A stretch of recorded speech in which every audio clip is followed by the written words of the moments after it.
मानसूनी बारिश ने आम लोगों का जीना बड़ा मुश्किल कर दिया है।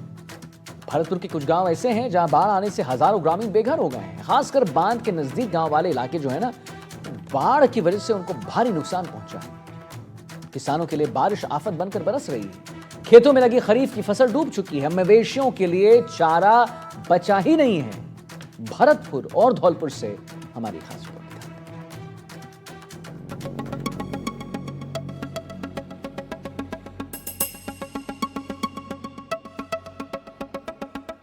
मानसूनी बारिश लोगों के लिए आफत बनकर बरस रही है। जिले के विभिन्न गांव ऐसे हैं जिनमें बाढ़ के हालात पैदा हो गए हैं। बांध बरेठा और पांचना का बांध से जोड़ा गया पानी कोहनी बांध पहुंच चुका है। इसके कारण बांध के नजदीक बसे गांव का संपर्क मुख्य सड़क से टूट चुका है।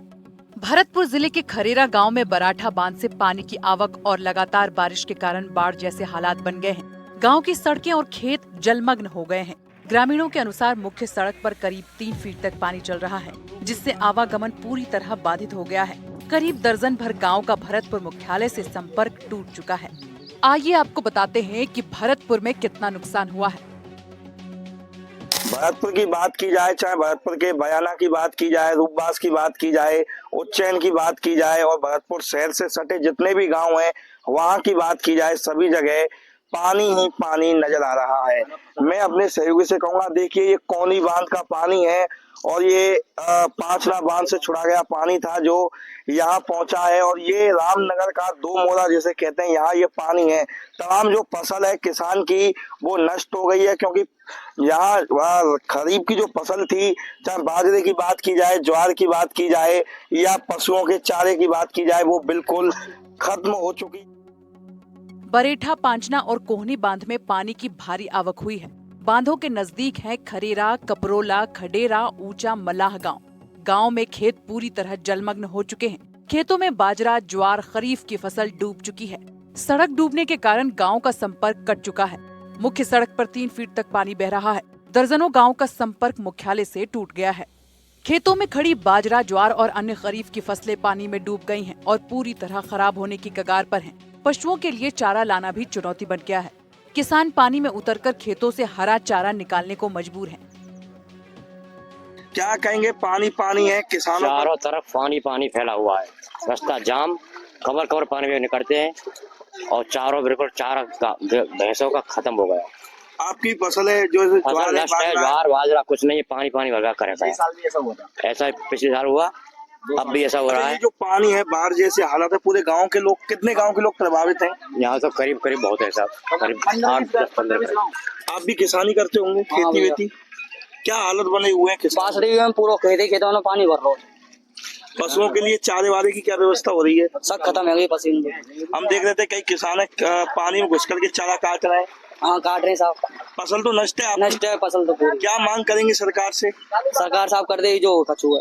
आपकी भी कोई मांग होगी? हमारी तो मांग चाहिए साहब, वो पानी रुक जाए आते, बस जी मांग है हमारी। और पानी से हालत खराब है। पानी पब्लिक जो भी उधर जा रही है, बाजार जो जरूरी काम है, जो मरीज को लेके जा रहा है, कोई और भी काम से जा रहा है, उसको बहुत दिक्कत आ रही है निकलने में। अभी मैं गाड़ी लेके आया हूँ तो यहाँ अभी 4 फीट के करीब पानी है, तो थोड़ा सा अभी ध्यान दिया, उधर ज़्यादा निकल जाए तो यहाँ दिक्कत नहीं आए रास्तों पर।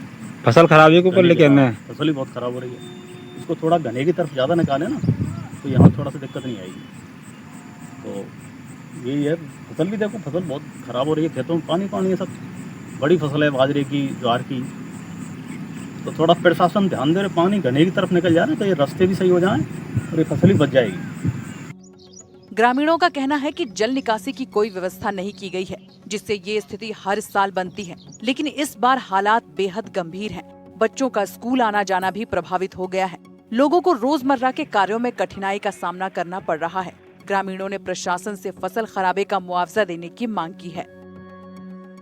जैसे ये पांचना का बांध का जो पानी है वो यहाँ पहुंचा है कोनी बांध में। आसपास के जितने भी गांव हैं, चाहे रामनगर की बात की जाए, मलाई की बात की जाए, कपरोली गांव की बात की जाए और ऊंचा गांव की बात की जाए, तमाम ऐसे गांव हैं जहां की खेती किसानों की हो रही थी, वहां पानी पानी हो गया है। पूरी जो फसल थी खरीफ की, चाहे बाजरे की बात की जाए ढैंचा की बात की जाए, ज्वार की बात की जाए, वो पूरी तरह से नष्ट हो गई है। लोगों का यही कहना है कि सरकार की ओर से पूरे जो गिरदावरी है वो कराई जाए और किसानों के लिए पूरा मुआवजा है वो उपलब्ध कराया जाए। धौलपुर जिले से गुजर रही चंबल नदी के जल स्तर में भारी गिरावट देखने को मिली है। शुक्रवार रात्रि से लेकर शनिवार दोपहर तक चंबल का स्तर करीब 13 मीटर कम हो गया है। खतरे के निशान से चंबल नदी महज 3 मीटर ऊपर बह रही है। हालांकि प्रशासन अलर्ट मोड पर बना हुआ है। उधर बारिश थमने के बाद पार्वती बांध के सभी गेट बंद कर दिए गए हैं, जिससे पार्वती नदी का जल स्तर काफी कम हुआ है। आसमानी आफत ने धौलपुर जिले में भारी तबाही मचाई है।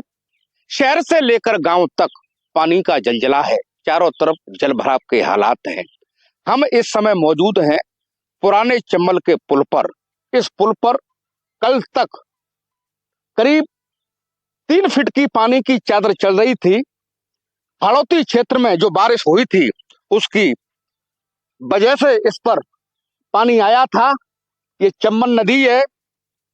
कल तक इसका काफी रौद्र रूप था, विशाल रूप था, भयानक रूप था, लेकिन अब धीरे धीरे इसका जल स्तर उतर रहा है।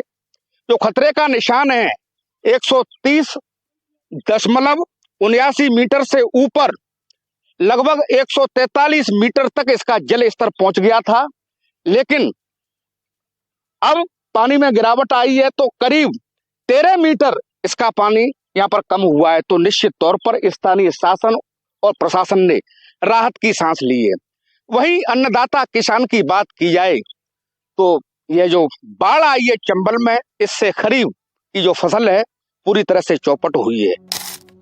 चंबल में आई बाढ़ ने जिले में भारी तबाही मचाई थी। राजाखेड़ा और सर मथुरा उपखंड के करीब 2 दर्जन गांव पानी से घिर गए थे। बारिश थमने के बाद चंबल का जलस्तर भी कम होने लगा है। हाड़ौती क्षेत्र में हुई बारिश की वजह से चंबल नदी का जलस्तर खतरे के निशान से 143 मीटर तक पहुंच गया था, जिससे चंबल नदी के पुराने पुल पर भी करीब 3 फीट तक पानी बह रहा था। जो कल से जो अब नदी उतर रही है और जो फिलहाल में गेज है 11 बजे का वो 34.40 चल रहा है और इसे संभावना है निरंतर नीचे उतरती जा रही है। अब फिलहाल में रात की सांस मिल रही है।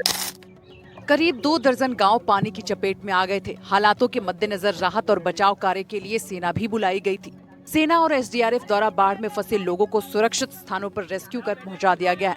जिला प्रभारी मंत्री ने आपदा में फंसे लोगों को हर संभव मदद करने के प्रशासन को निर्देश दिए हैं, लेकिन शुक्रवार रात को चंबल का पानी एकदम कम हो गया है। तो यहाँ पर सिंचाई विभाग की टीम है। हर घंटे यहाँ पर गेज का अपडेट लिया जा रहा है। स्थानीय लोग हैं सर, शहरवासी हैं सर, आप बताएं सर, ये जो बारिश हुई है क्या हालात हैं लोगों की दिनचर्या पर, लोगों के जनजीवन पर, इससे क्या असर पड़ा है? ये जो चंबल का जो पानी अभी ओवरफ्लो हुआ था, इससे के आसपास के जो गांव है वो सारे डूब चुके हैं।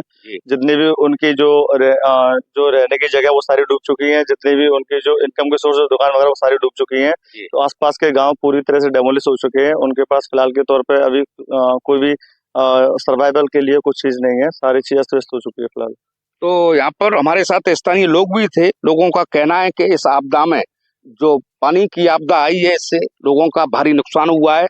उधर मौसम विभाग फिर एक बार पूर्वी राजस्थान में भारी बारिश की चेतावनी यहाँ पर दे रहा है। तो निश्चित तौर पर अगर आगामी जो आगे के दिनों में यहाँ पर बारिश होती है तो लोगों को भारी परेशानी हो सकती है। करीब 13 मीटर चंबल का पानी उतरने से जिला प्रशासन ने बड़ी राहत की सांस ली है। जो गांव बाढ़ की चपेट में आ चुके थे उनका भी पानी धीरे धीरे कम हो रहा है। जिला प्रशासन ने आपदा प्रबंधन की सभी टीमों को अलर्ट मोड पर ही रखा है। बारिश थमने के बाद जल संसाधन विभाग ने शुक्रवार शाम को पार्वती बांध के सभी गेट बंद कर दिए हैं। पार्वती बांध भराव क्षमता को लगभग पूरा कर चुका है। पार्वती बांध से नदी में पानी रिलीज किए जाने से करीब 2 दर्जन गाँव का जिला मुख्यालय से संपर्क कट गया था। सड़क मार्गों पर पानी की 2 से 3 फीट तक चादर चल रही थी, लेकिन शुक्रवार रात को सभी सड़क मार्ग से पानी भी उतर चुका है। आवागमन सुचारू तरीके से किया जा रहा है, लेकिन अभी भी मौसम विभाग ने पूर्वी राजस्थान में बारिश की चेतावनी जारी की है। आसमानी आफत के सबसे बड़े शिकार किसान हुए हैं। दलहन, तिलहन, ज्वार, मक्का की फसलें बारिश के कारण चौपट हो चुकी हैं। किसान सभी बर्बाद फसलों को लेकर सरकार से मुआवजा देने की मांग कर रहे हैं। किसान सरकार से मदद की गुहार लगा रहे हैं, क्योंकि बारिश कम होने से आम लोगों का जीवन तो पटरी पर लौट आएगा, लेकिन किसान अपनी फसल पर ही पूरे साल की रोजी रोटी के लिए निर्भर रहते हैं। अगर एक साल फसल का नुकसान हुआ तो उसकी भरपाई सिर्फ सरकार ही कर सकती है।